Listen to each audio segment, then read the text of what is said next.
Cancer takes nearly 10 million lives every year, and one of the leading causes of death worldwide.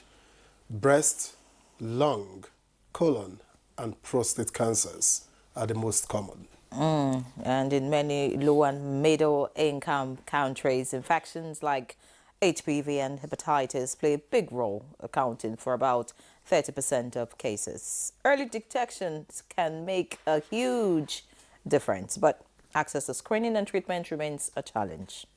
And that's why the World Health Organization is pushing hard on cancer prevention. Now, early diagnosis and making treatment more accessible, especially in places that need it the most. And there have been some incredible breakthroughs: personalized cancer vaccines, AI-powered diagnosis, and precision oncology that targets treatment to individual patients. And here in Nigeria, the government has rolled out a national cancer control plan and more screening programs to catch cases early. But even with these efforts, a lot of people still struggle to get the care that they need. So there's still a long way to go. Continued research, awareness, and affordable access to healthcare will be key to changing the narrative. And welcome to Good Morning Nigeria. Today we are talking about a fight that affects us all: cancer. It's World Cancer Day, and while science has made big strides, millions of lives are still very much at risk. But it's not all bad news. From breakthrough research to powerful survival stories, we'll explore where we stand in this fight. Of course, World Cancer Day is February 4th, but, we're going ahead of time just to get you properly informed. We also hear from experts and advocates who are working to make a difference in the cancer space. Well, we look at the progress, the challenges, and what still needs to be done. How can communities, governments, and individuals help turn the tide? Let's have that conversation. I am Victor Azu. And that's not all. We're also tracking a major development in West Africa. Mali, Burkina Faso, and Niger have officially left ECOWAS. That's no longer news. Now, what does this mean for the region? We'll break it all down. Of course, Chukwudi Okolo will join us in a bit for newspaper review. All right, many thanks for staying with us, and it's time to run you through the dailies. Do stay.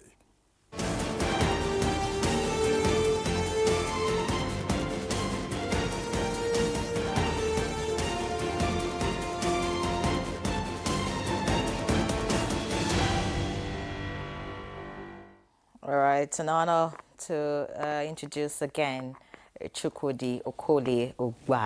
Did you say it's an honor? Yes, it is. I hope my mom is watching television in the village. She would confess to the Lord that I'm making progress in Abuja. Of course, you're making progress. Victor, the mischief maker. But you've made a lot of progress. Are you sure? God bless you. How are you doing? Very well. Good morning. Morning. All right, so let's see what the papers have this morning. I'll begin with the leadership. I'll let the leaders into what the stories are like this morning. The lead story here says Lafayette Cargo Airport facilities rotting away. Riders, FG abandons project after takeover commissioning. It's a sad situation. That's coming from Al Makura. Aviation Ministry keeps mum. Away from that, we have this picture here of the Salami. That's the picture and the story. The Kuka of the Salami INEC seek true democracy. Okay, so true. You ask if we have untrue democracy at the moment, or if you like false democracy.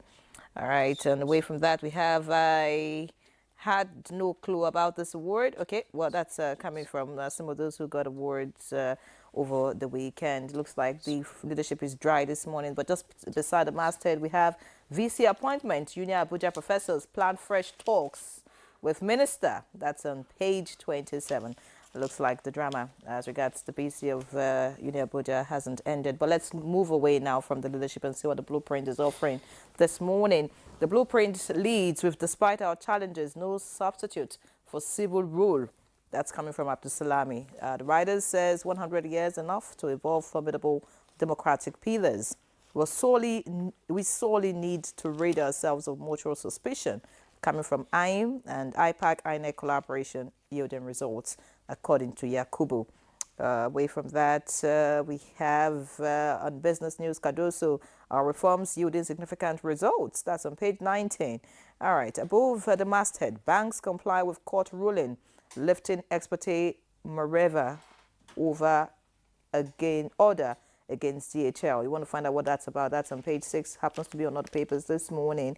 And we have women to lead Africa's $29 trillion economic transformation agenda, coming from the Vice President of the Federal Republic of Nigeria. And below the picture story, we have FIRS sets 25.2 trillion naira revenue target for 2025. The write-up, we targeted 19.4 trillion naira in 2024, raked in 21.6 trillion naira. That's according to Adedeji. That's the executive chairman of the FIRS. And finally this morning, from the front page of the blueprint, we have scooping fuel from falling tankers, a death wish NOA wants. Victor. Thank you, Ian Ray. And I have the New Telegraph, and it leads with a story. Abdul Salami, I am proud my government birthed Nigeria's democracy, says no alternative to civil rule. That's on page 4. And above that story, you have 4 of them. Shatima, women will lead Africa's $29 trillion economic transformation. That's on page 2. Abga to Atiku, prove APCs buying over opposition parties with 50 million naira. Page 4. Immigration intercepts 21 minors being taken out of Nigeria. 27. Lake Chad Basin Regional Summit. Kinetic action alone can't end terrorism. UK government. That's on page 6. And then the picture story here details new envoys receiving letters of credence, presenting their letters of credence, I beg your pardon, to President Bola Tinubu.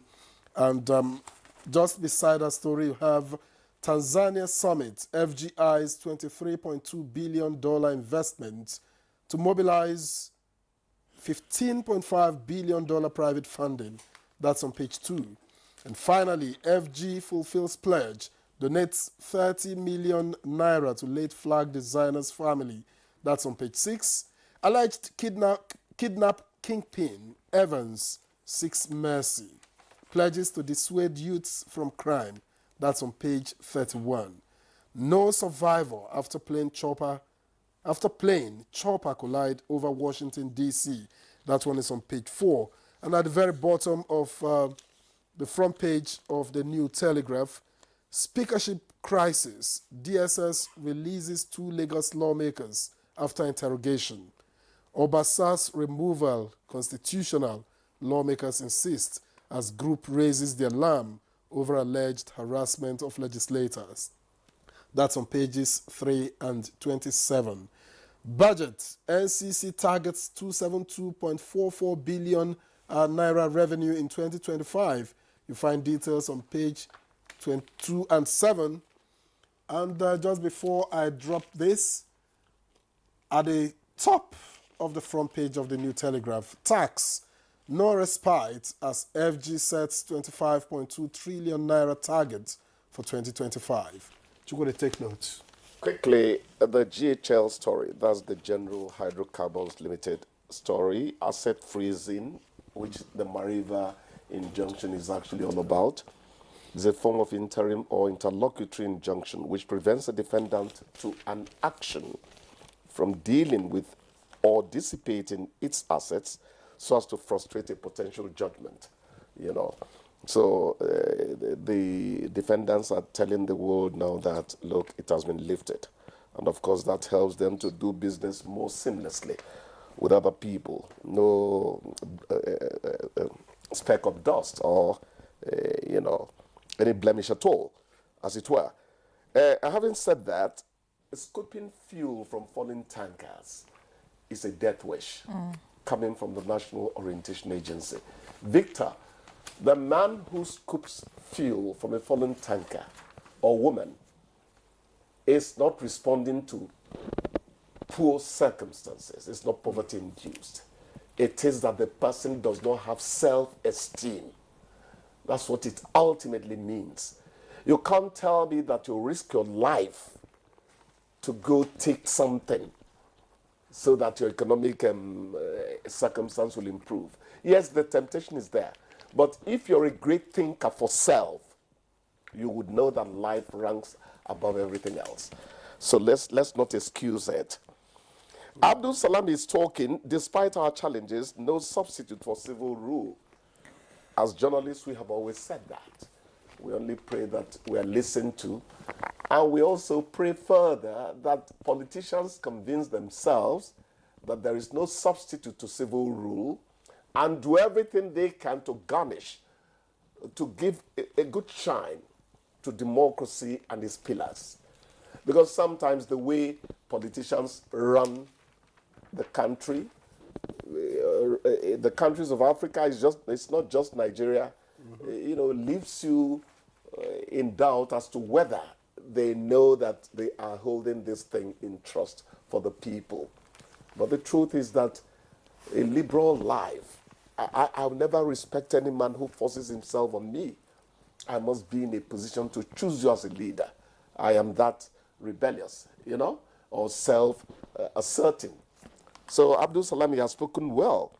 And Amim at that occasion also said we sorely need to rid ourselves of mutual suspicion. This is in the realm of nation building.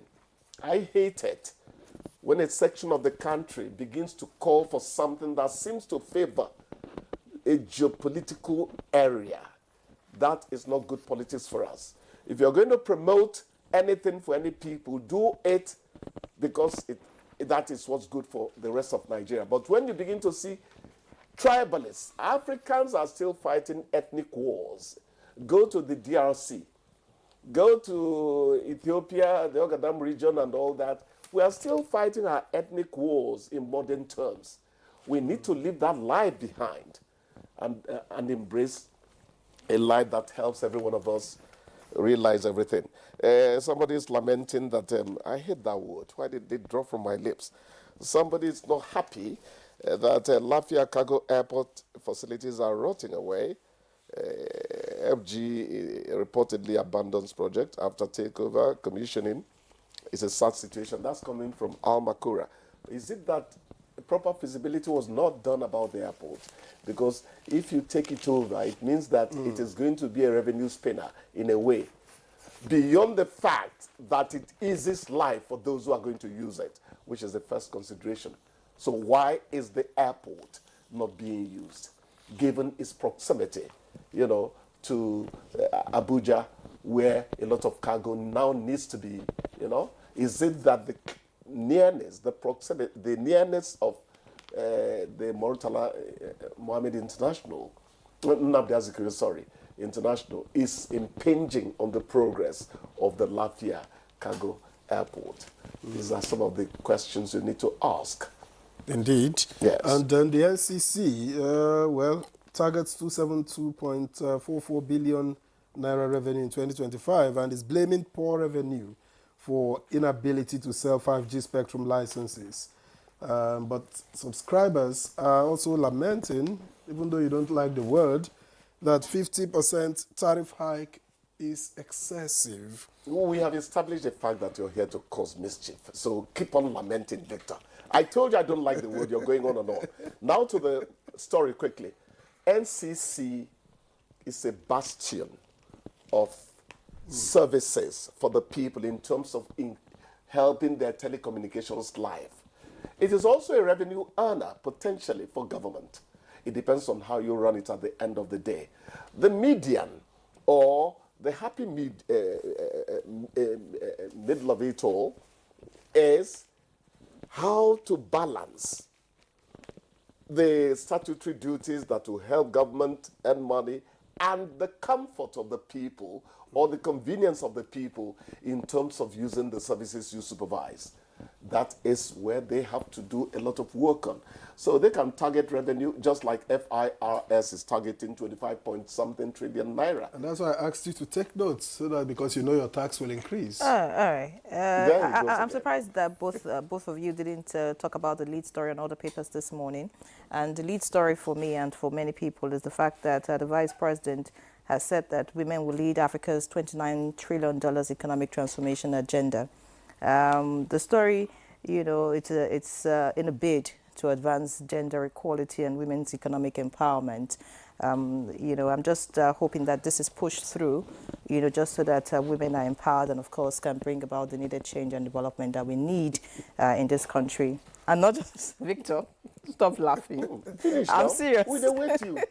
Anyways, so I'm just saying that's the big story. I'm just saying that's the biggest story this morning. First of all, so, I'm intimidated. It's the biggest story, but in one obscure corner of First the, of of the all, front I'm page. intimidated by her sweet Turenchi built on unbelievable speed. I can't manage her speed and still remain audible and and still get comprehended.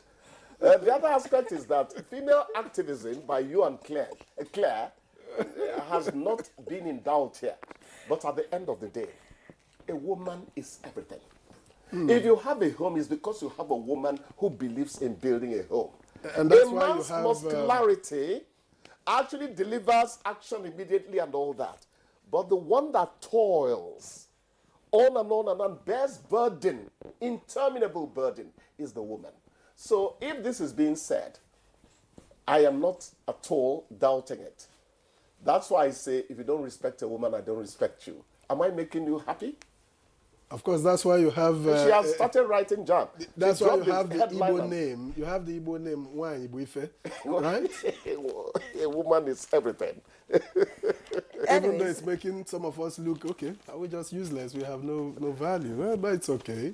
If it makes you and Ray happy, right? Don't castigate yourself. I want you to make progress in life, okay? You start with positive confession.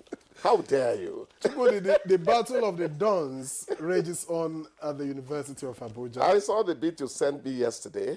What you see, it's just like I say, I don't understand politicians. I don't ever think I'll understand them. I don't know why succession should be a problem True. in an institutionalized setup. If it is for the politicians, some people want to do fourth terms. Somebody has dropped jokingly that Trump might want them and all that. That is their life.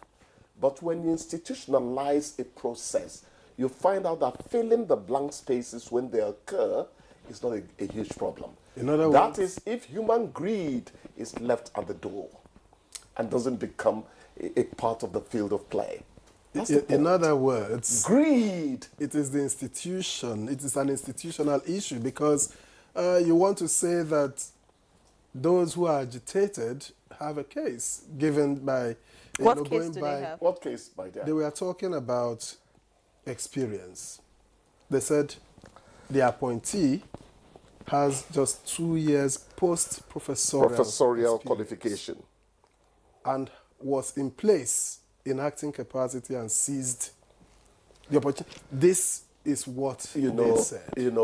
Oh well, is it about how many years she's been a professor? But it's about looking at her achievements. I've also heard the other side. I've also heard the other side. Those who are for it say that in terms of what she brings on the table, she has the ability to handle this position. You talk for too long.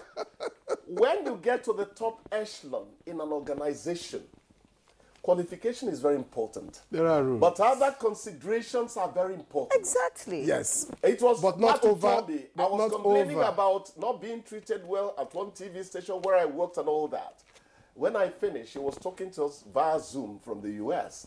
And he said, I don't know what organization you're talking about, but let me tell you this. If you are overqualified, You are very good as a journalist. You read the news where you do that way and all that.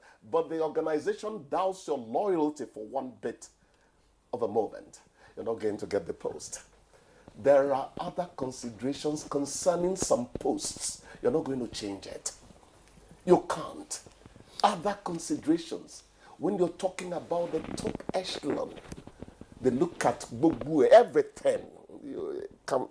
So. And again, some have also said, is this fight also because she's a woman? So No, let's not go there. Let's not go there. The same way you're bringing up your own reasons, some other people also think I think the two of you are too young to remember this. Basics. About Alele Williams in Uniben. I remember. Why would I remember Alele Williams? But I'm not sure my sister here. Alele Williams had that. Actually, at a point, they nicknamed her Mamangida because they felt she was at a position by Babangida. She was tough. You understand? But the woman stood her ground and eventually proved that what a man can do, the woman can do much better. I hope I'm not sounding like woman rapper. So it's not about gender. Yes. Let's not go there. Basics. Don't actually prove a lot 2 years of professorial experience. I'm not sure that has been the case. Yes. Elsewhere. That hasn't been the case anywhere. There are basics, except you say, of course, that among the really, really experienced, that you can't find these other qualities you speak about in all of them. Empty of water. No problem. That's why you have a crisis. How can education thrive? How can education thrive if you have this kind of unsettling situation? Exactly. That's what They're we not going to go to school. So if you want to trivialize it and say, oh, because it's a woman, because no. 43 professors, how many are left? It's okay. Don't go that way because you've not done your own investigation.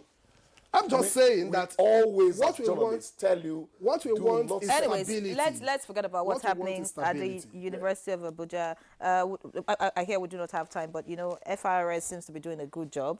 In 2024, they targeted 19.4 trillion, 21. got 21, and now they're targeting 25.2 trillion. We wish them the very best. They've actually been rising dramatically in the past 6 years.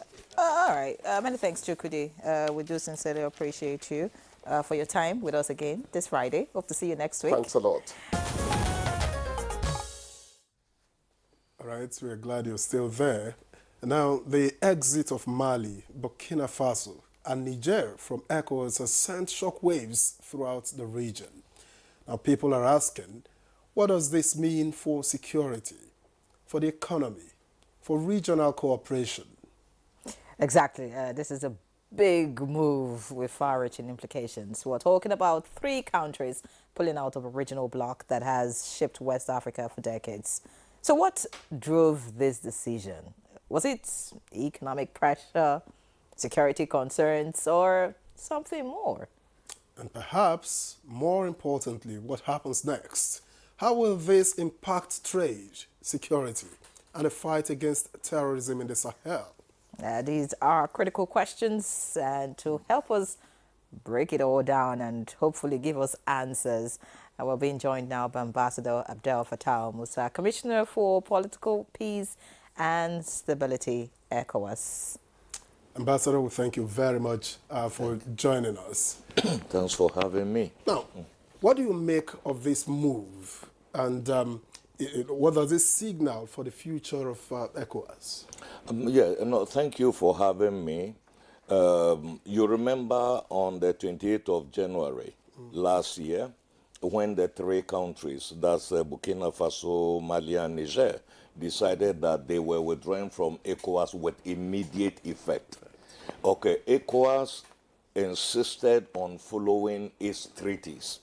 Okay, so the treaty requires that any country wishing to pull out gives 1 year notice. That notice expired yesterday, 29. So officially, they are out. The first feeling is psychological. It is a sad day for regional integration. It's a sad day for the region. Why? Because ECOWAS is not just an organization, it's a community, and it is of people, and all that. So what has happened is going to have adverse effect on the populations of West Africa. That is I think the first overwhelming feeling, about the withdrawal of these countries. Beyond that, ECOWAS is an organization of solidarity. You see, in international affairs, you need numbers to be able to press your your demands. If, for example, the region has a candidate for an international organization, it is very important for all member states to support that candidate to stand a better chance of securing that position. Today we are fewer. We are 12 instead of 15.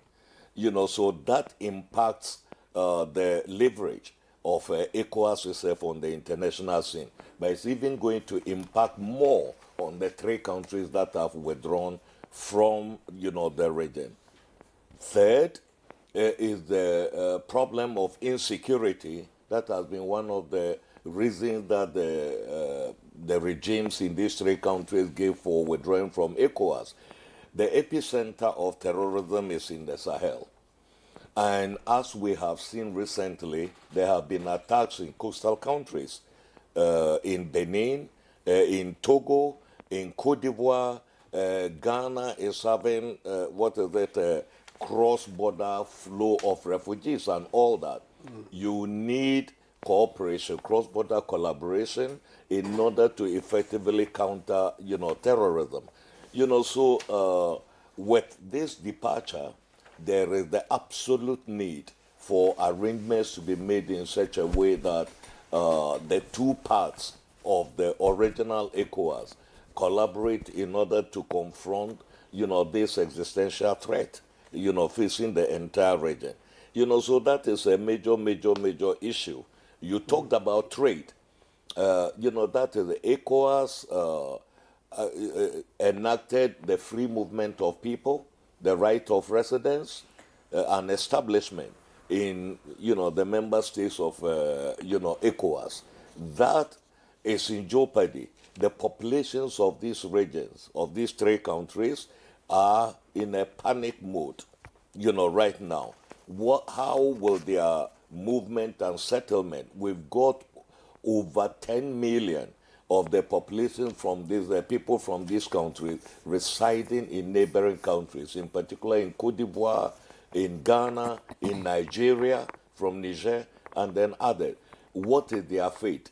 And that is why I think the heads of state of ECOWAS, under the chairmanship of His Excellency Bola Ahmed Tinubu, took the very wise decision, 2 days ago, to say that while we are still negotiating the divorce with these 3 countries, the status quo with respect to the free movement of people should remain in force, meaning citizens of these 3 countries who hold the ECOWAS passport or laissez-passer should still be allowed, to travel without visa, throughout the region in accordance with the, protocol and others. And also to make sure that the citizens of these countries who are working for the region are accorded the courtesies in all these countries where they operate.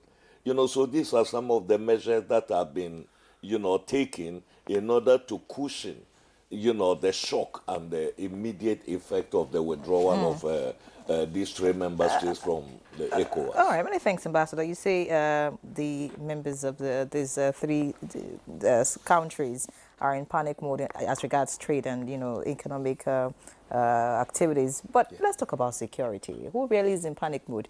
The other countries that are left in ECOWAS, because, the region is contending with immense security challenges, especially terrorism, which informed the ECOWAS counterterrorism strategy, in which these countries formed parts of the frontline states. Now, how will their exit impact on the fight against terrorism? And are you looking into any structure to keep working together? Yes. You see, there have been a whole lot of initiatives in the region against, terrorism. These countries, like I said earlier on, gave insecurity as one of the reasons for withdrawing. Not long ago, they decided to create a 5,000, strong brigade, collectively in order to fight terrorism. And you are aware, that there are other initiatives like the Multinational Joint Task Force, in which Nigeria plays a critical role around the Lake Chad Basin, where the Boko Haram and its offshoots, have laid siege to ordinary, people, destroying property, and then all that. There is also the Accra Initiative, which was mooted, in 2099, ostensibly to promote collaboration, cross-border collaboration between the Sahelian states and the coastal states. That is also in operation right now, and ECOWAS itself, this quarter, is having a meeting of the ministers of finance and defense of the region in order to mobilize the necessary internal resources, to activate the ECOWAS counter-terrorism force.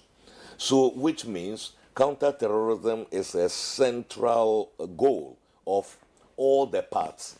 So, which means since we have a common agenda, it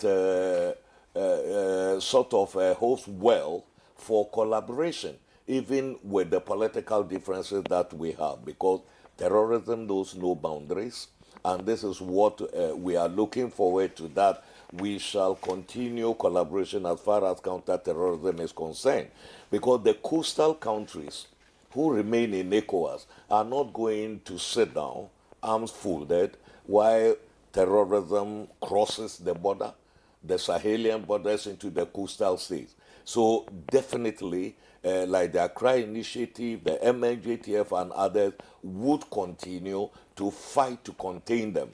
But then, where do they go? If you push them, they go back into the Sahel. If the Sahelians say push them, they come back to the coastal countries.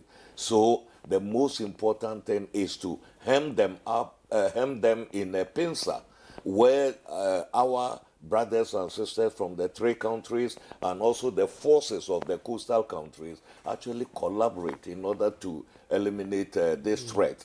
That is the defining issue when it comes to security in the region. But how did we get here? Conflicts are normal, Yes. whether between individuals, countries, within a family, and all of it. How did this become seemingly intractable? Yes. There are many reasons for this that I don't want to go into. Yes, if you look at it, the withdrawal of these countries has been without the approval of the populations. We have got similar incidents that have occurred globally, right? We had Mauritania that withdrew from ECOWAS in 2000. As we speak, Mauritania wants to come back into the community, and it is still being reviewed. Britain, UK, exited the European Union, some time back. So these things happen. We are, like I said, a community, and the teeth and the tongue, they always fight, but they remain, in the mouth together. They cannot be separated. We are separated by history, by geography, by intermarriages and interconnectedness of the population. There is no way this divorce is going to be consummated to the detriment of the populations of the country. There are, reasons. Before, when I mentioned Brexit, for example, it is that the UK had to go through two referendums. The final one succeeded, meaning that the population gave their backing. I don't think the same thing has happened in the three countries. The military regimes took decisions on behalf of the people. We wait to see how sustainable, that is, in terms of military regimes and their history in our region. We are looking up to that. But they have taken a decision. ECOWAS has respected it. they gave so many reasons, which I don't want to go into. ECOWAS threatening them with a military intervention, in the past and others. Let me tell you, military intervention by ECOWAS member states in order to restore democracy is one of the instruments in the toolbox of ECOWAS sanctions regime. ECOWAS has used the threat before in the past, whether in Mali itself in 2012, in Gambia in 2016, but never went to the point of using it. It's one of the tools. But I think... but it was used, it was deployed in Gambia. Yes. It was deployed in Gambia. It was at the point yes. they were already in the country. Yeah, no, they were there. They were not, listen, at the time, that the forces of the region, whether it's Senegal and whether Nigeria, were there was never any engagement. Before the surrender of the former presence of the military, around the airspace of Gambia was enough to convince Yahya Jammeh to abandon his plan to cling on to power. We have used it in the past, but we've never gone to the stage of using it, the force. But I think in the case of Niger in particular, I think what critics have said is that the balance between mediation and military force was not properly calibrated.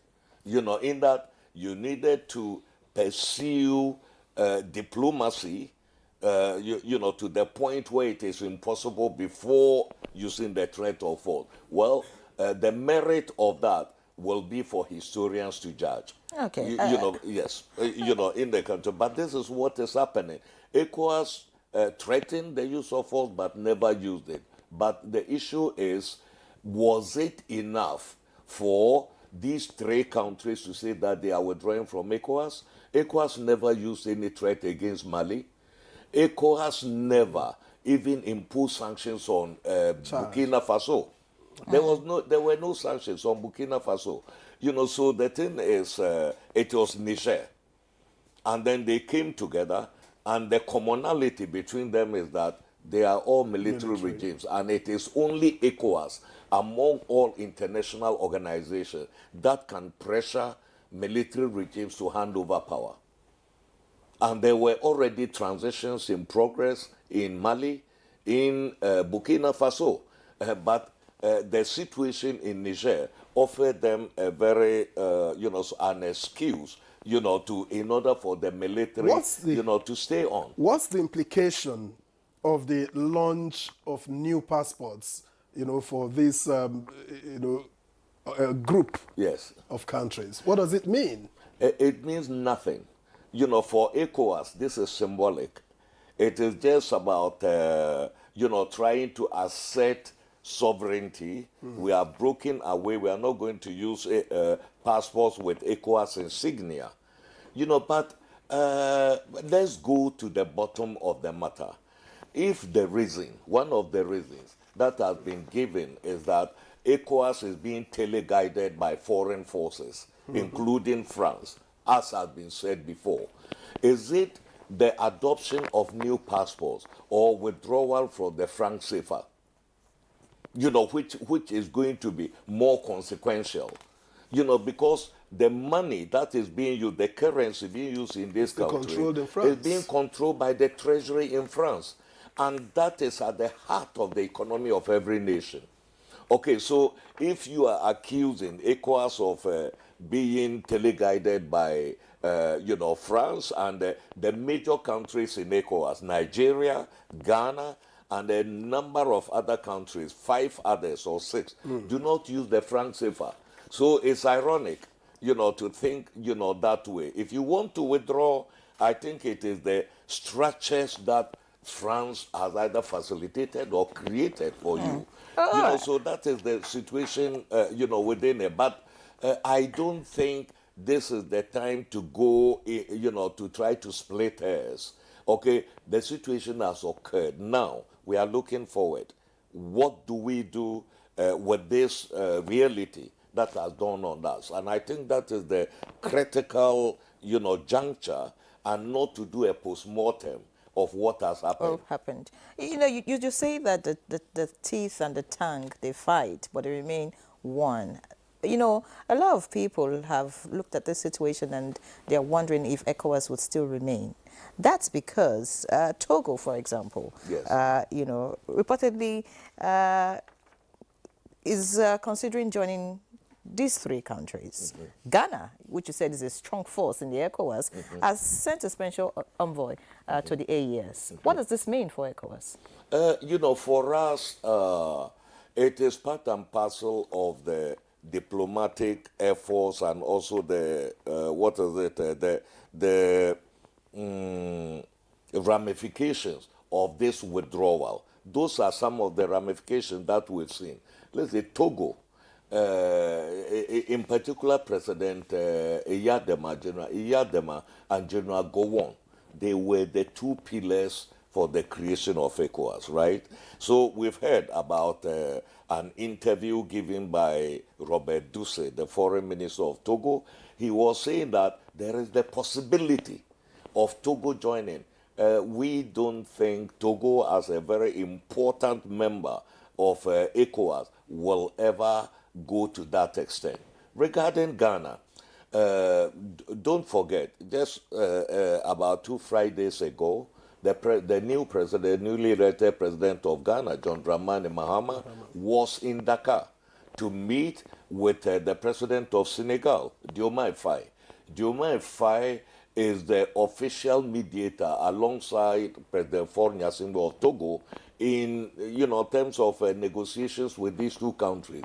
President John Dramani Mahama met with the president of Senegal in order to to choreograph their approach, because the mandate of the mediators is to make sure that we repair the damage that has occurred between the two countries. So Mahama appointing a special envoy does not in any way, mean that Ghana is either going to join them or not. Nigeria has sent a number of emissaries to Niger in order to, repair the fallout, from what has happened. The foreign minister of Nigeria has been to Niger. The chief of defense staff has been to Niger, because without collaboration, the whole issue of, the ISWAP and others in across the border, about 1,200, 1,500 kilometer common border, there is just no way. So what I am saying, in effect, is that even if these two groups are not together, I think there will be the need for continual collaboration on this. So appointing a special envoy for the Sahelian countries, I think it falls within this perspective. Support to Diomaye Faye of Senegal in, trying to make sure that the fallout from this does not impact the core objectives of the region, fighting terrorism and increasing intra-regional trade. So ECOWAS is very much in favor of that. We are not enemies, with the Alliance of Sahelian States. We are not enemies at all. If you say you're not enemies, you just talked about Togo and Ghana. Talk about some of the other African states in ECOWAS. What's their response, to the exit of these three countries? If you like, can you read their body language? What does it say at the moment? Yes, I think if you want to judge the body language of the member states, you have to start from the communiques that they have jointly adopted with regard to these countries. There is unanimity among the countries. At the last summit of ECOWAS in Abuja here. No dissent at all? Yeah, in December 15th. I mean, no dissenting country. No, listen, there is no international organization where you have unanimity. Okay, if you go to the UN Security Council, you go to the African Union Peace and Security Council, there are differences. But always, the consensus is arrived at the end, we have to look at the consensus points and not the differences, because an organization is not a bunch of, the people who just go and say, oh, yes, we agree to everything.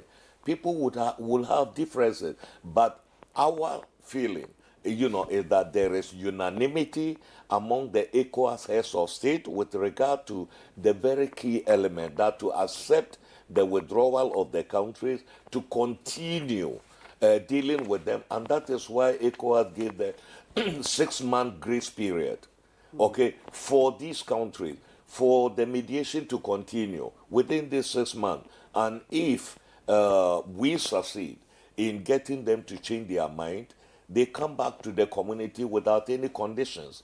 That's 6 months, which will expire in July 29th. Just to see if they can change their minds. Yeah, it's not an ultimatum. We are saying that within these 6 months, it's a cooling off period. Let people reflect. Let the two sides reflect and then look at what bound them together and their differences. Is it really a period to reflect, or ECOWAS is trying to, plead with these countries to come back? It's grace period. ECOWAS is trying to plead with them, within this period to come back. Oh, yes. Look, ECOWAS, our objective has always been for them to come back. And we are giving them all opportunities, to make sure that they change their mind. One thing is, all these 3 countries were founding members of ECOWAS in 1975, right? And at the formation of ECOWAS, membership was automatic. Right now, any member state that wants to rejoin ECOWAS will have to apply. So after 6 months, there is the possibility that there will not be automatic rejoining of ECOWAS. So this 6-month grace period is actually to give everybody the space, to think, to reflect, because people act at times on emotions, at times on other factors.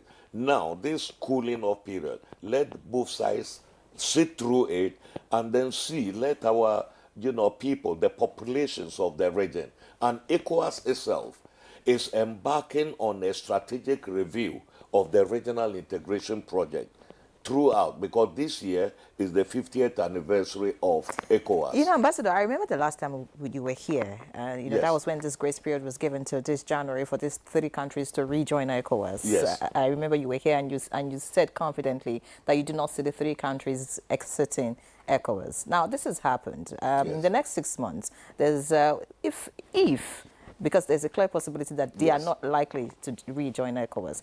What do you think gives these countries the boldness? What gives them that confidence to want to do away with ECOWAS, from your point of view? Yeah, look, from my, point of view, I think the 3 countries, they have gone a bit too far in the decision that they have taken. ECOWAS is still, extending the olive branch, to them. We are not seeing reciprocity from their side. So there is intransigence on their part that they are leaving. But one thing about ECOWAS is that there are fundamental principles of ECOWAS that I don't think the majority of the countries will, compromise on. And that is the strategic choice of the region for leaders to be chosen through the ballot box. And I think this is a fundamental difference between the 3 countries and ECOWAS. All the other reasons can be given, but this is the core of it, that ECOWAS does not allow for maintenance of power or accession to power not through the ballot box. And ECOWAS has made a lot of progress. Do you think that they are being influenced by any country or countries outside of ECOWAS or even outside of Africa? Yes, and no.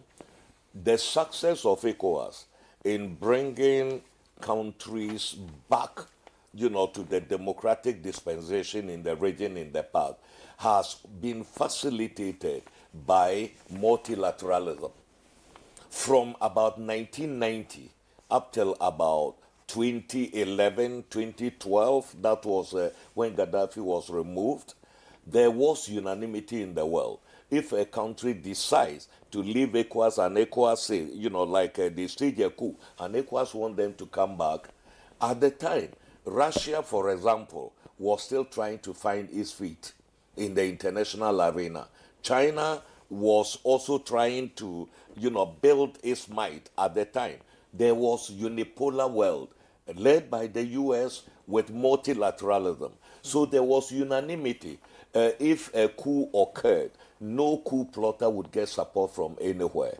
So what I'll tell you is that today, the nature of the global environment is that we are living in a multipolar world, that anybody who wants to take any choice would have supported. If it is not from the Russia or China, it's going to be from the Middle Eastern countries, whether Turkey, Qatar, Saudi Arabia, and others. They are all players today. This is the nature of the world today, and that is the what labyrinth that ECOWAS is navigating as we speak. So it's a major factor. I'm not saying they are being influenced by outside forces, but the thing is that their positions will be supported by forces outside. Whatever it is. I'm just wondering, Yes. Ambassador, what if any of these countries had officials in ECOWAS at the time they took this decision? What would have happened? Which officials? For instance, if you were from Niger, Yes. as an example, what would have happened? If I was from Niger? No, I mean, look, we have got about 180 staff members of these three member states within ECOWAS institutions. Right? I mean, senior officials. Senior officials. Of the So caliber that including you a are. what happens to them now? Including a commissioner. So like I told you, ECOWAS has given some kind of a cooling off period. The thing is that eventually the withdrawal of these countries will impact not only the staff of these countries, but also the assets and liabilities of ECOWAS and the affected member states. In Burkina Faso, ECOWAS has got 4 institutions. Eventually, if they withdraw, the principles of ECOWAS is that the staff of ECOWAS must be citizens of ECOWAS member states. So Fantastic. that is fundamental. You see, this crisis is a fallout of ECOWAS statutory opposition to unconstitutional change of government, which you have, hammered on in your conversation so far. Now, but some people say that the hard stance of ECOWAS has, it's hypocritical because it is not responding similarly to the spirit of what has been described as constitutional coups. Yes. Of course, by leaders in some of these ECOWAS member states, which also run counter to the spirit of protocol on democracy and good governance. So can you speak on that? Exactly. I agree with you fully. That I think the alacrity with which ECOWAS has dealt with the military when they take over power has not been the same, when it comes to sitting presidents who manipulate their instruments, constitutions, electoral processes in order for power elongation. There has been that. What I would say in defense of ECOWAS is that the level of democratic culture in a country determines that ECOWAS as an institution can do so much to prevent that. But if the population is dormant, if the population is not up to it, then it's going to be very difficult for ECOWAS to intercede on behalf of the people to stop sitting presidents in these countries from manipulations and others. We saw how the populations of Burkina Faso, there was a very powerful leader, Compaoré. In Burkina Faso, the population rose up against him, said they would never allow power elongation, and they got Compaoré out with the support of ECOWAS, African Union, and then the others. In the Gambia, it was the population who said, Yaya Jammeh, there is no way we are going to, you've lost the elections, you must go. And so it was very easy for ECOWAS to go. Democracy is not a one-day event. It's not. It's a process. But All if right. you, I just want to add that if you take the balance of it, right, in terms of liberal democracy that is being practiced, you can take Nigeria, you can take Liberia, you can take Ghana, you can take Senegal. We are on an upward trajectory. All right. And and we are not in a position we'll to find try out to about lose. this upward trajectory July 29th. You said that's when the 6 months deadline for the countries, if they would reconsider their stance. But you say that these countries may be influenced by some foreign powers. Is ECOWAS being influenced from any quarter? Yes. Listen, ECOWAS has started engagement with all our partners, right? So there's foreign influence? Yes, with the partners, including Russia. Russia is the main military backer of these three countries. Of ECOWAS? I'm talking about We're talking ECOWAS. about ECOWAS. Is You're ECOWAS being Influenced by foreign powers. Because it's part of the accusations against ECOWAS. Yes, against them. That is ludicrous. ECOWAS is never influenced by any foreign power.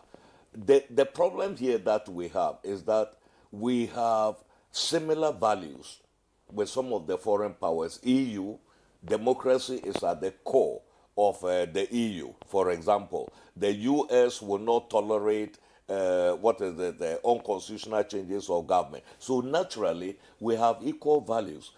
But at times, we have different priorities.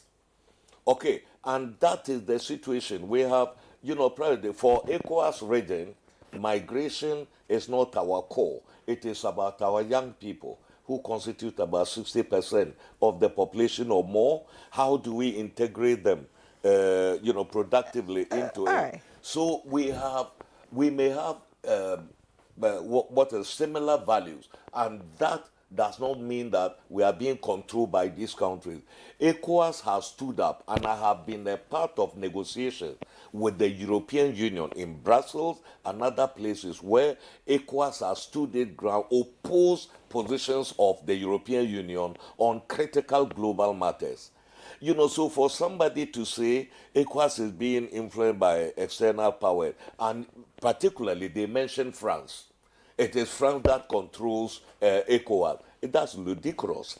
UEMOA was facilitated by France. These three member states are still members of UEMOA, the Francophone bloc, in the region. I mean, do you want to tell me that it is France that controls Nigeria? It is France that influences Ghana? These are the two most populous, parts and the biggest economies, together with Cote d'Ivoire. Are you telling me that we are being teleguided by these people? So people should distinguish between common values and then also playing subservient role, to these people. ECOWAS has never, done that, played any subservient role. ECOWAS has a very independent position, particularly on issues like the war in Ukraine. African Union, ECOWAS, we have a very distinct position from the European Union, for example. So for somebody, to say that these powers, external powers, control ECOWAS, for me, is laughable. Many thanks, Ambassador Abdel Fattah Musa. You say ECOWAS is independent, but some will say that the body language of the countries you have mentioned also show that they are in synergy with France and some of these, foreign powers. But we'll leave that for another day. Like I said, July 29th, I'm sure we'll have you again. If they rejoin, of course, we'll have another conversation. If they don't, the conversation continues. Many thanks, Commissioner for Political Affairs, Peace and Security, ECOWAS, Ambassador Abdel Fattah Musa. It was a pleasure to have you again. Yeah, thank you. Right. It's always a pleasure. Okay. Being your guest. On this platform. Thank you very much. Thank you, too. Yeah. All right, so we'll take a break now. When we come back, we'll get into our second conversation, which is around cancer. Stay with us. All right, welcome back. It's still Good Morning Nigeria live on the network service of the NTA. And to begin our conversation, which borders on 2025 fight against cancer, let's quickly see this background report put together by our correspondent, Ibrahim Bello Gunda. Cancer is one of the leading causes of death globally, accounting for almost 10 million deaths in 2022 alone. Approximately 70% of these deaths occurred in middle-income countries, with cancer accountable for 80,000 deaths in Nigeria during the year under review. Cancer disease burden is coupled with significant out-of-pocket healthcare spending in the country, with majority of Nigerian cancer patients paying for their care without financial support. The National Health Insurance Authority, expected to provide respite for patients, has a huge gap to fill in terms of providing adequate coverage for cancer treatment, and unfortunately, the gap still remains. In the last decade, Nigeria is making steady progress towards expanding care for millions of people with various stages of cancer by strengthening institutional response, increasing resource allocation, and building its oncology workforce and services to tackle its cancer burden through its National Cancer Control Program. With over 220 million people and nearly 128,000 new cancer cases per year, Nigeria's healthcare services, which are concentrated around larger cities, compound to the problem of accessibility. The most frequent type of cancer in Nigerian men are prostate, colorectal, and liver cancers. Breast cancer, with over 2,200 and more than 16,300 deaths per year, is the most common cause of death from cancer among Nigerian women. Cervical cancer also poses a major challenge, accounting for the second largest number of female cancer deaths in Nigeria. In October 2024, an impact review team comprising International Agency for Research on Cancer, World Health Organization, and 12 independent experts interviewed local health authorities and held extensive consultations with cancer stakeholders, including patients and advocacy groups. Their review found that Nigeria has taken positive steps to strengthen cancer care since the last impact mission to the country in 2011, including the establishment in 2023 of the National Institute for Cancer Research and Treatment. The institute has since launched the National Strategic Cancer Control Plan 2023 to 2027 and is working with several partners to implement its activities in cancer prevention, diagnosis, treatment, hospital, and palliative care, as well as data management and advocacy. Findings reveal that low public awareness, inadequate funding, and shortage of manpower, limited access to therapies, and poor health insurance coverage hinder care for cancer patients in Nigeria. What is the next step needed in the fight against cancer in Nigeria? What role should health insurance, among other stakeholders, play? These and more will form part of the questions that guests on Good Morning Nigeria will find answers to. All right, many thanks, Ibrahim Bello Gunda, for that background report. And now joining us for the conversation on the 2025 fight against cancer. Let me begin by introducing here Professor Usman Waziri Mohammed, Acting Director, Cancer Prevention and Control at the National Institute for Cancer Research and Treatment. A pleasure to welcome you to Good Morning Nigeria. It's a pleasure too to have me. And good morning, Nigerians. Thank you. And let me also welcome Dr. Amaka Lashibikan, Acting Director, Cancer Research and Innovation, National Institute for Cancer Research and Treatment, NICRAT. Good to have you. Thank you for having me, and good morning, Nigeria. Yeah, right. All right, you're welcome, gentlemen and lady. Let's get into it now. The cases, if you like, cancer burden in Nigeria seems to be increasing. Is the government, or if you like, is NICRAT doing anything specifically to reduce the numbers? Yes, quite sure. The burden of cancer, not only limited to Nigeria, globally, seems to be rising. Like according to the most recent statistics that we have, Nigeria has recorded in the last in 2022, Nigeria has recorded almost 128 new cases of cancer, with almost 80,000 or 80,000 mortality from it.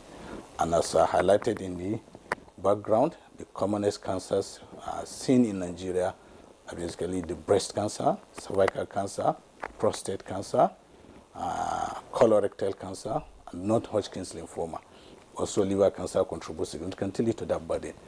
Yes, but fortunately, the government has actually been putting in tremendous effort to address this rising menace of cancer in the country. One of such events is the establishment of the National Institute for Cancer Research and Treatment in 2023. So barely 1 year plus old institute.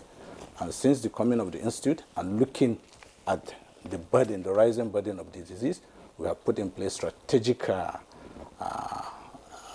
steps to really address this rising menace. One of such, as highlighted in the background, is the coming up with strategic documents in the area to address the rising burden.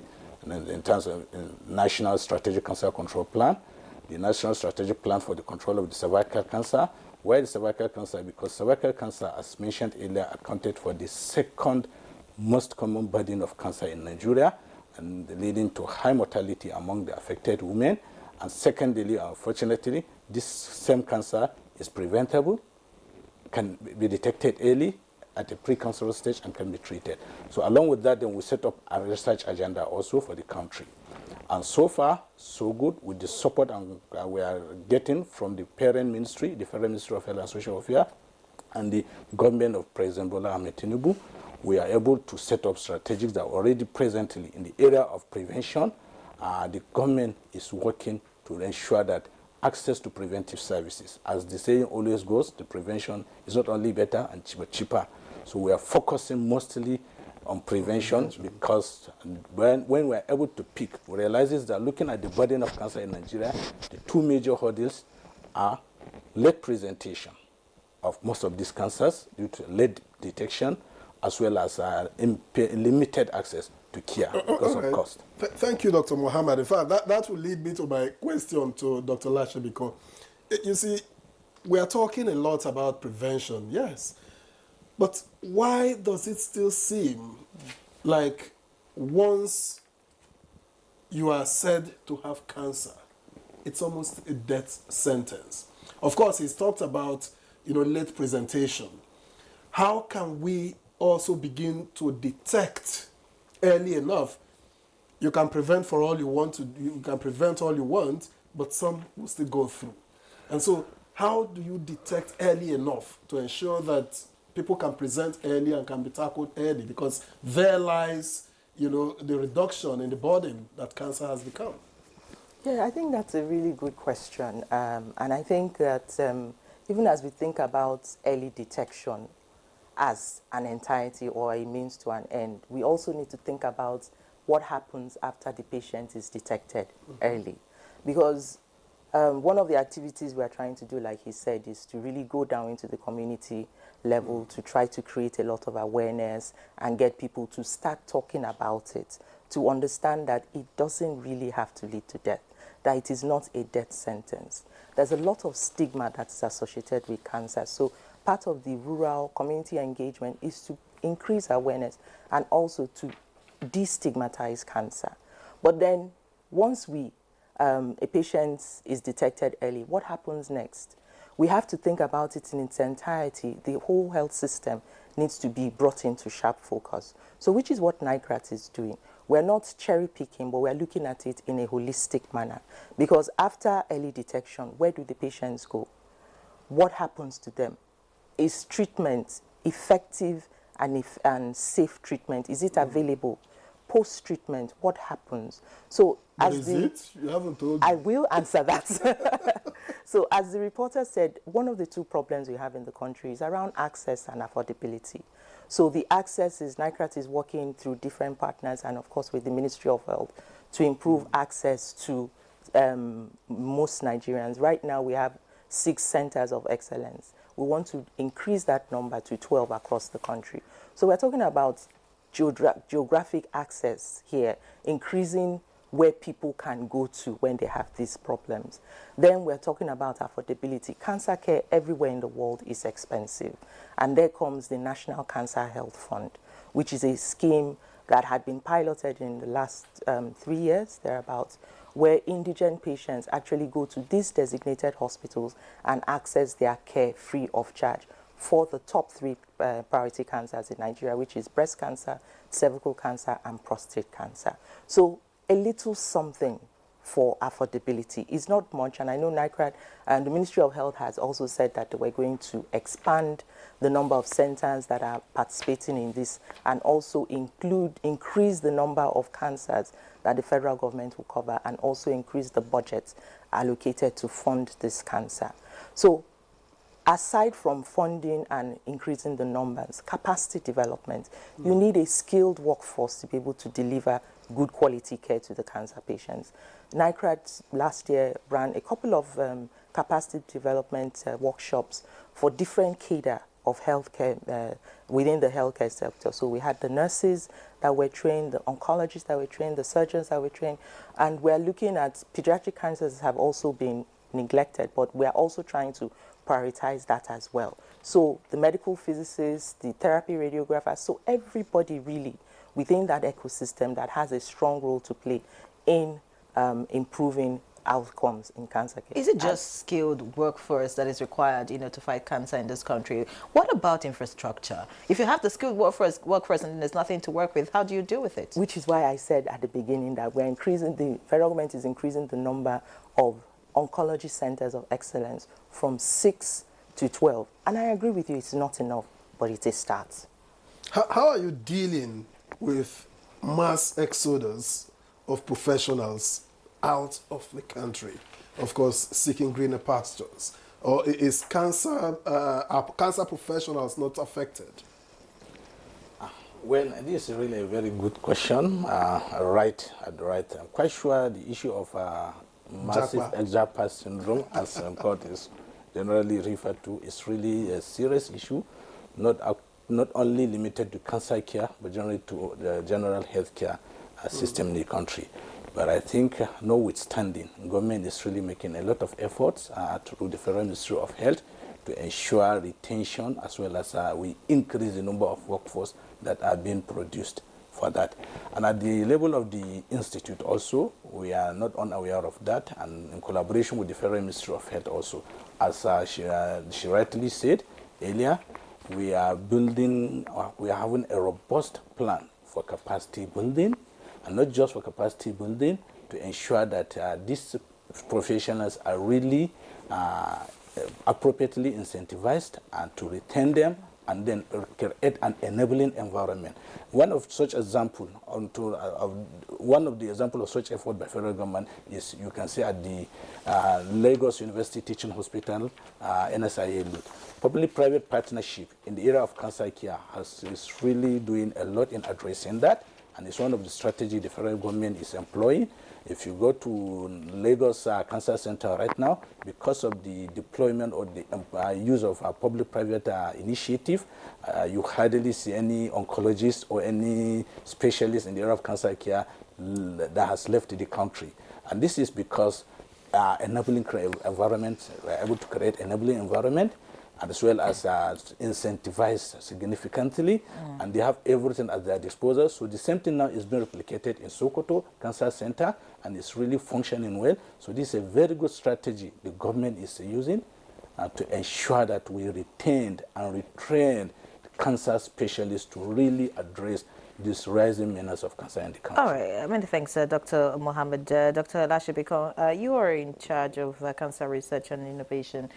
You know, with the number of cases that we have these days, it's worrisome, and then you now begin to wonder, is that something we're not doing right? What exactly is responsible for this? Could you tell us why the certain number of people, you know, coming down with cancer? And then is that something Nigerians can do, you know, or is there a way they can be empowered to take charge of their health, just so that they're not at risk of, you know, coming down with any of the cancer? Well, to answer your question, yes, there's a lot that can be done. He talked about for cervical cancer prevention and screening. So knowledge is power, which is why we are trying to really focus on creating awareness. For some of the preventable cancers, information generation. We disseminate information on what people can do, and those that are not readily preventable, we are trying to disseminate information on the earliest symptoms that will make someone suspect that something is not right and then go to the hospitals. So yes, there's something they can do. And of course, to answer your question, like you said, cancer is rising globally, multifactorial reasons. Mainly, we've adopted westernized lifestyles. There's diet that has changed. Sedentary lifestyle also has changed, is on the increase. Is that a factor? Oh yes, it is a Sedentary factor. lifestyle Yes, it for is. cancer? Yes, it is. They share the same etiologenesis with other non-communicable diseases and sedentary lifestyle diseases. So it's advised that people should be active for a minimum of 30 minutes a day. It's been proven actually to reduce the incidence of that. And even for patients on treatment as well, it also helps to boost their well-being, and even in the survivorship space. So physical activity, really, the emphasis and the role of physical activity cannot be overemphasized. Thank you, Dr. Lashibiko. 2025 cancer, fight against cancer, Dr. Mohammed, what's in the arsenal? Yes, we quite have a lot. Fundamentally, we are looking at it from across the whole spectrum of care in 2025. So first, to start with, in the area of prevention, the Institute, through the federal government and the federal support of the Federal Ministry of Health, is making a holistic effort towards routinizing, ensuring that screening and early detection of these cancers is routinized in the country, so that people should not just go to the hospital when they have the disease, but rather can have access to screening services routinely across the country. And this will go a long way in enhancing early detection, treatment of precancerous lesions in the area of cervical cancer, improving treatment outcome, and generally reducing the burden. As you rightly said, with regards to the treatment, as I said, we are looking at it from across the whole spectrum. And the federal government of Nigeria, through the Federal Ministry of Health, is really expanding to 12 cancer centers across the country. This will really improve access. Is that sufficient? Do 12 centers? I quite agree with you, not sufficient. For hundreds of millions for of people? over 200 million population, but at least it's a very good starting point, and I'm sure the process and the effort will continue on the part of the government. So that is still a step further, even though it may not be sufficient, and that will really definitely improve some access to cancer care in the country. In the area of research too, we are doing a lot, more especially in the area of bringing precision oncology to the country. Precision oncology is really what is obtainable in the other parts of the world, where people usually get individualized care for cancer, and that really improves treatment outcome.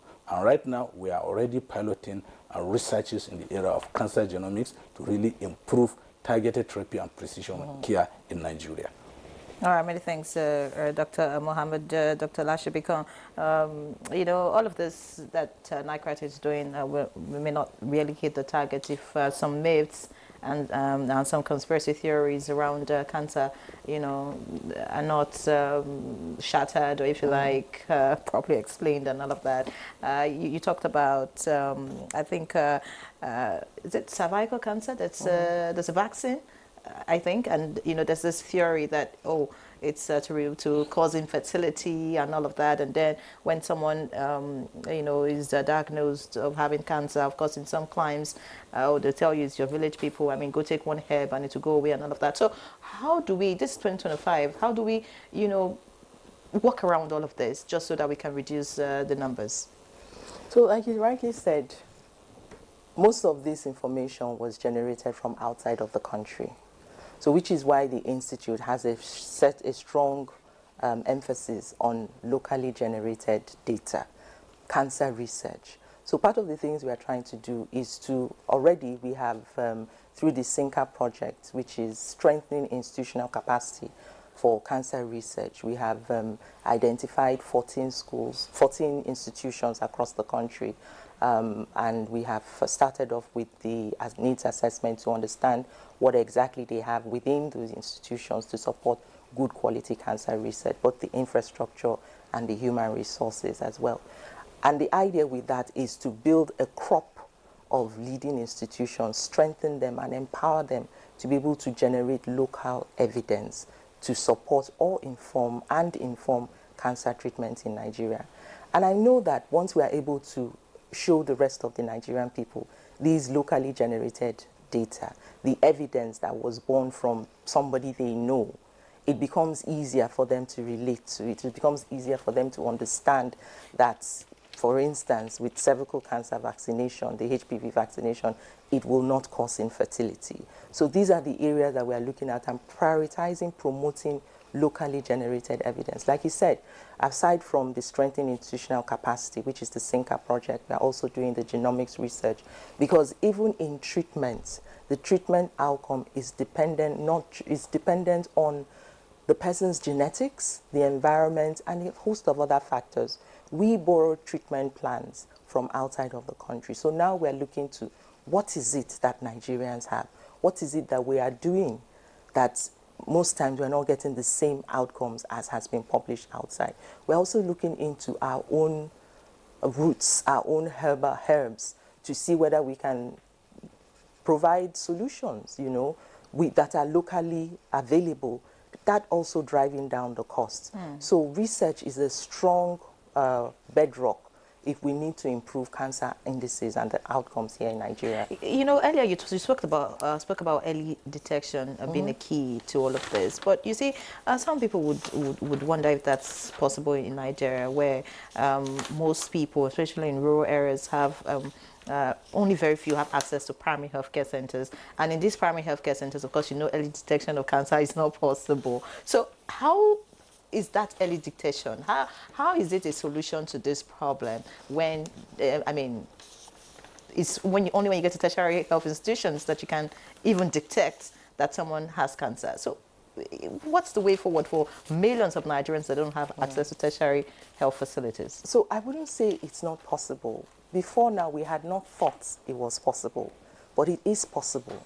So that is why we are really going in. The focus now is to go into those communities, empower the CHOs, the CHUs. These are the frontline health workers within the communities with the knowledge, simple symptoms and signs that they can pick up to detect that this person may have cancer.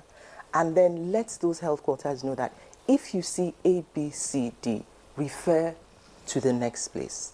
And then these other center, maybe the general hospital, is also equally empowered with the right knowledge to know that this is outside of my skill set. And then I refer back all the way to the tertiary facility. So it is that chain that we're really looking to build, so that perhaps next time we come, it will no longer be a case of it is not possible, but it is actually working. All right, Dr. Lashibiko, many thanks for your intervention. Dr. Mohammed, what are the latest breakthroughs in cancer management? And I'm thinking about technology, I'm thinking about AI, and how are we faring in these spheres? Yes. quite a lot of innovations have actually come into play in the area of not only cancer care generally, health care system and health system delivery, health services delivery.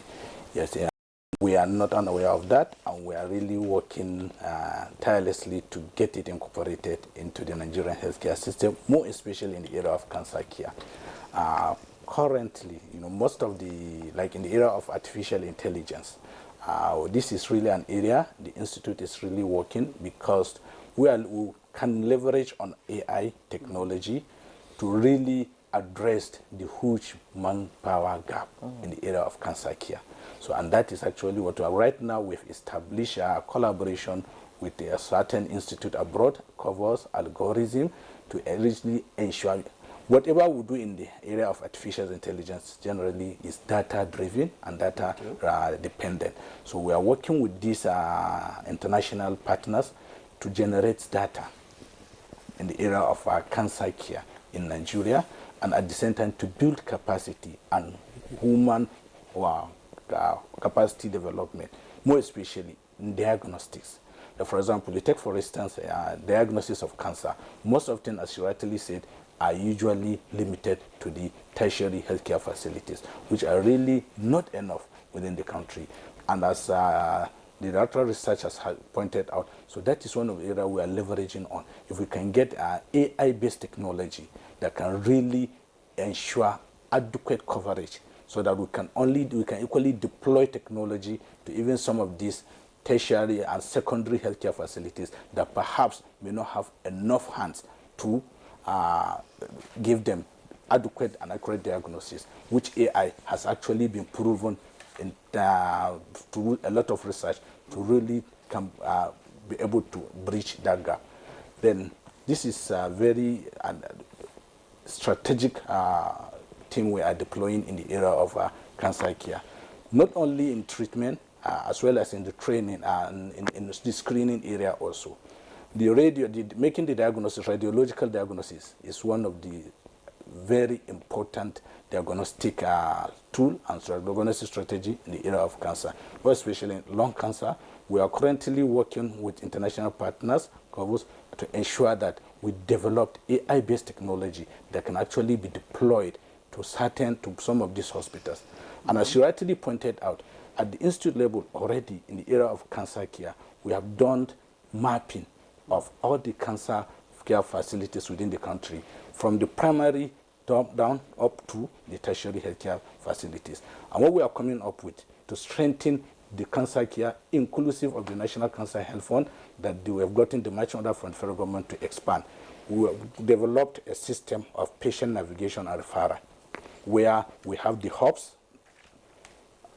that constitute most of these tertiary health facilities. Then we have the sub-hubs, mostly the tertiary health facilities, as well as secondary facilities that has no enough equipment to really take care of cancer. And then we have the feeders, comprising of the general hospital and the primary health care facilities. And that has actually gone far in that area. So we are really working to ensure, and this can only be achieved mostly through the deployment of technology.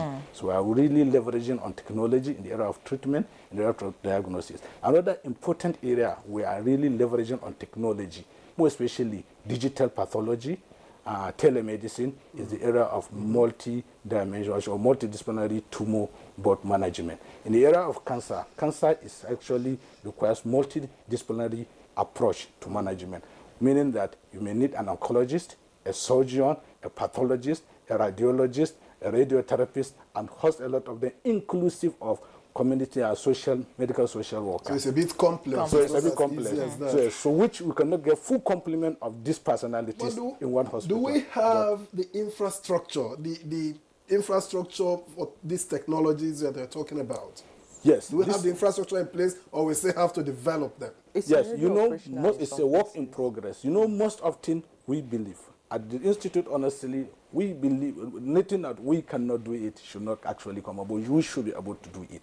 Because smaller countries are actually doing it. Why not Nigeria? small country like Rwanda has achieved a lot in that. So we believe we can do it. We will have the human resource, and we will definitely, the material resource is limited, but we will definitely leverage on collaboration. I like the optimism of, NICRAT. It looks like, you breathe and live, on it. And I hear that that's what cancer patients also need to survive. They need to be optimistic that, they will get out of it, successfully. But you see, as we begin to round up this conversation, you talked about affordability earlier, and you only spoke about the fund. And I'm thinking that cannot cater for the number of people that, have to undergo treatment.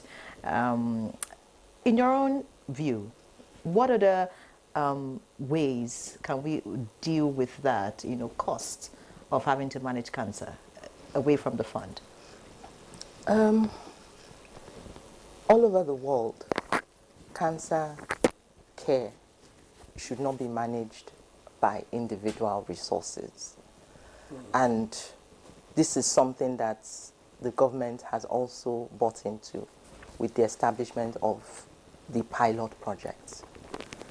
The pilot projects, we saw a number of patients. I think the last count there were over 1,000 patients, not enough, that have benefited from the fund. And so, like he said, the federal government has seen the importance. Part of the things we're also trying to do is to show the people, the policymakers, the return on investments of really investing in providing funds to support cancer treatment through the CHF.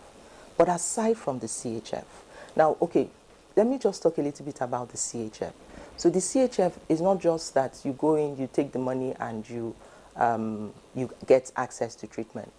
A core component of treatment requires drugs, chemotherapy. To be able to afford that on the CHF, there are a couple of partners that have come together to try to bulk purchase these drugs and reduce the cost. So that is a cost-saving mechanism that is in place and which we hope to expand. There have been lots of problems with the fluctuating dollar rates, as can be imagined, but that is a definite sure banker cost-saving mechanism. Then cancer care, some part of it is also put on the NHIA. As the federal government, through the Ministry of Health, expand that, we expect that more patients will be able to benefit from insurance. Exactly. So these are just one or two. At this point, we also would like to appeal to philanthropic organizations, the foundations, because everywhere in the world, people come together and make these funds available to be able to support patients. But are you making the move, though? Because you could, do the advocacy yourself. Yes. That is definitely. You talked about return on investment. I don't understand that. Is there a return on investment? Some of these patients, not even some, most of them, particularly with breast cancer patients, prostate cancer patients, they are in the prime of their life. And they are giving back to the society. They contribute to the growth of the country. Mothers, women are in the house looking after the children, ensuring that the child, her child, whoever she is, may be nurturing the next president of the country. Now, we need to be able to properly articulate all of this together. How, for every naira that is spent through the CHF, these are the benefits that accrue. People are able to have access to treatments, get cured, and return back to the workforce and give back to society. Children are not orphaned at a very tender age. Fantastic. And we lose all of that. We've run out of time, but I'd like you to just give us the statistics of those who have been able to survive treatment in Nigeria. Do we have a figure? That is one of the things that we are trying to do. Data has not been very well articulated in Nigeria. Okay. But like he said, the statistics that we are working with shows that more than 2/3 of patients with cancer don't survive the 5-year mark. Not a good one. Many thanks, Dr. Amaka Lashebikon, Acting Director, Cancer Research and Innovation, National Institute for Cancer Research and Treatment. We should add optimistic NICRAT to that. Many thanks for joining us. Thank you. Of course, Dr. Usman Waziri Muhammad, Acting Director, Cancer Prevention and Control, National Institute for Cancer Research and Treatment. Many thanks for being our guest. We appreciate both of you and continue the good work. We hope to see that statistics change, of course, for the better. So that's Good Morning Nigeria this Friday. Many thanks for watching. I'm Henry John. Have a great weekend. And I'm Victor Azu. Thank God it's Friday. Well,